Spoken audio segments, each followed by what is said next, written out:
সেটা হচ্ছে আওয়ামী লীগ করেছে আসলে বিএনপি। এই কথাটা স্পষ্টভাবে বলতে হবে যে আওয়ামী লীগ এরকম একটা দানব হয়ে উঠতে পারলো এটা আসলে বিএনপির কারণে। কেন?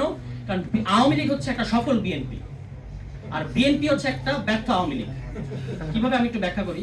আওয়ামী লীগ কেন সফল বিএনপি? কারণ বিএনপি যে রাস্তাগুলো দেখিয়েছে 96 সালে 2006 সালে, সেগুলোই কিন্তু আওয়ামী লীগ করেছে। মানে যেটা বিএনপি রাস্তা দেখিয়ে বিএনপি করতে পারে নাই। যেমন ধরেন 96 সালে তারা দলীয় সরকার অধীনে নির্বাচন করলো, 12 দিন টিকতে পারলো না।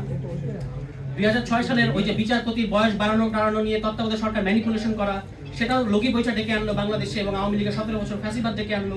মানে বিএনপি ক্ষমতাটা কুক্ষিগত করতে চায় কিন্তু পারে না। আর আওয়ামী লীগ ওই দেখানো রাস্তায়, ওই যে আওয়ামী লীগ 2008 সালে ক্ষমতায় এসে ঠিকই তত্ত্বাবধায়ক বাতিল করে দিল, আউটরাইট বাতিল করে দিল, কোনো সমস্যা হয় না আওয়ামী লীগের। সারা দেশের মানে তখন সিভিল সোসাইটি তাকে সমর্থন জানিয়েছে। তিনি ওই মানবাধিকার কমিশন সহ গুম কমিশন যেগুলো বাতিল করে দিচ্ছে বিএনপি, তার সরকার, তার দল, সেটার বিরুদ্ধে নোট অফ ডিসেন্ট দিয়েছেন এবং একটা লম্বা ফিরিস্তি আমরা করেছি। এক্সেলেন্ট রাইটার, কোনো সন্দেহ নাই। আমি আপনাদের কাছে সামনে আমরা আপনাদেরকে সাক্ষী রেখে প্রশ্ন করছি, এই একই নওশাদ জামিল দলের সিদ্ধান্তের বিরুদ্ধে পার্লামেন্টে না বলতে পারবেন কিনা? পারবেন না, কারণ আর্টিকেল 70। উনি ওই সংসদীয় কমিটিতে না বলছেন, মানে নোট অফ ডিসেন্ট দিয়েছেন, কিন্তু তিনি কিন্তু সংসদের ভেতর নোট অফ ডিসেন্ট দিতে পারবেন না। ওনার ইচ্ছার বিরুদ্ধে উনাকে হাত তুলতে হবে যে হ্যাঁ আমি দলের সিদ্ধান্তের পক্ষে আছি। দল যেটাকে না বাতিল করতে বলবে বাতিল করব, দল যেটাকে রাখতে বলবে সেটা রাখবো। এটাই হচ্ছে আমাদের সোকল্ড সংসদীয় সার্বভৌমত্ব, যেটা আসলে এক ব্যক্তির স্বৈরতন্ত্র ছাড়া আর কিছু না। এখন সেই এক ব্যক্তিটাকে নিন্দুকেরা, আমার কথা না, নিন্দুকেরা নানা ধরনের গুঞ্জন করতেছে যে সে এক ব্যক্তিটাকে। আমরা অবশ্য সংসদে শুনি বিএনপি পার্লামেন্টারি ডেমোক্রেসি অনেক ভালো বুঝে, আমরা বুঝি না, এরকম একটা কথা তাদের দিক থেকে আমরা খুব শুনতে পাই।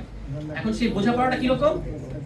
সংসদে সংসদ নেতাকে উপস্থিত রেখে আরেকজন সংসদ সদস্য তিনি বলছেন যে ইয়েস আমি মাননীয় সংসদ সদস্যের পক্ষে, সংসদ নেতার পক্ষে বলবো।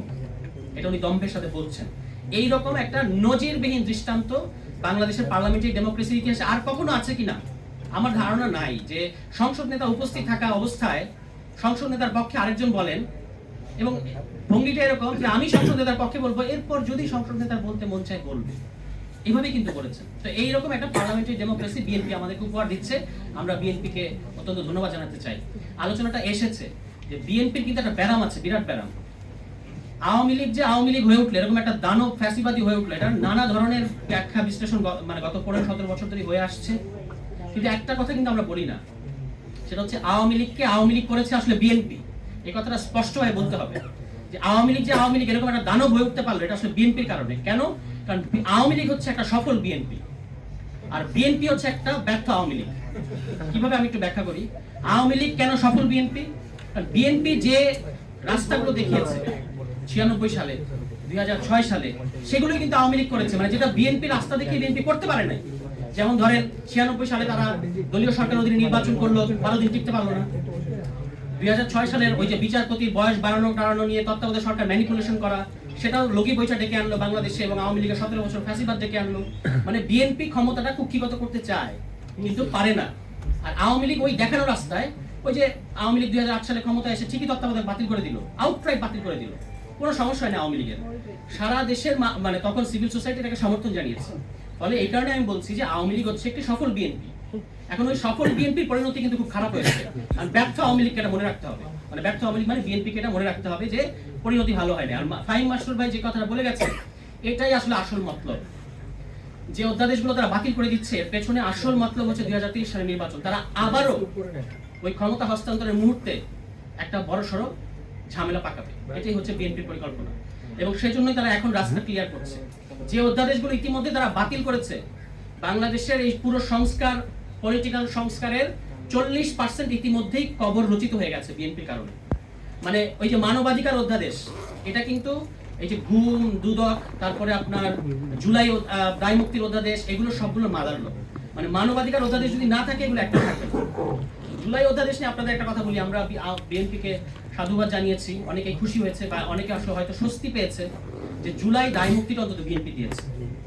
কিন্তু সেখানেও তারা একটা খুবই সূক্ষ্ম মানে ঝামেলা করে রেখেছে। সেটা কি?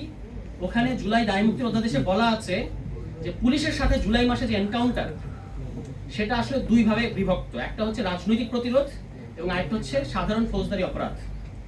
যদি মানবাধিকারের নতুন অধ্যাদেশটা পাস হতো, তাহলে কোনটা সাধারণ অপরাধ আর কোনটা রাজনৈতিক প্রতিরোধ এটা ঠিক করতো এই স্বাধীন মানবাধিকার কমিশন। কিন্তু সেই মানবাধিকার অধ্যাদেশটা যখন বাতিল করে দেওয়া হচ্ছে, দ্যাট মিনস হচ্ছে পুরনো 2009 সালের মানবাধিকার আইনটা আবার ফেরত আসছে। সেই আইনে বলা আছে যে যদি কোনো ঘটনার সাথে আইন শৃঙ্খলা বাহিনী জড়িত থাকে, সেই ঘটনার তদন্ত বা ব্যবস্থা মানবাধিকার কমিশন নিতে পারবে না। তাহলে কে নেবে? যার বিরুদ্ধে অভিযোগ সেই নেবে, পুলিশ। অর্থাৎ সামনে যদি রাজনৈতিক বিবেচনায় বিএনপি সরকারের মনে হয় এবং পুলিশের মনে হয় যে, কারণ তারাই ঠিক করবে কোনটা রাজনৈতিক প্রতিরোধ এবং কোনটা আপনার ওই সাধারণ অপরাধ। ফলে যদি কাউকে তারা নাজেহাল করতে চায়, বিরোধী মতকে এই ধারাটা দিয়ে তারা নাজেহাল করতে পারবে। সেই সূক্ষ্ম ফাঁকটা কিন্তু এমনকি যে অধ্যাদেশটাকে তারা গ্রহণ করছে সেখানেও রেখে দিচ্ছে, আর যেগুলো বাতিল করছে সেগুলো কথা তো বলাই বাহুল্য। ফলে আমাদের কিন্তু খেয়াল রাখতে হবে যে তারা দায় মুক্তি দিচ্ছে, কিন্তু এটাতে আমাদের স্বস্তি পাওয়ার কোনো কারণ নাই। এখানে একটা ফাঁক তারা রেখে দিয়েছে। এখন আমরা আসলে ভাবতে পারি না যে এত দ্রুত যে আমাদের যে অর্জন, সেই অর্জন আবার কথা বলতে হবে আজ, এবং সেটা আবার দাবি জানাতে হবে, এটা আমরা ভাবতে পারি না।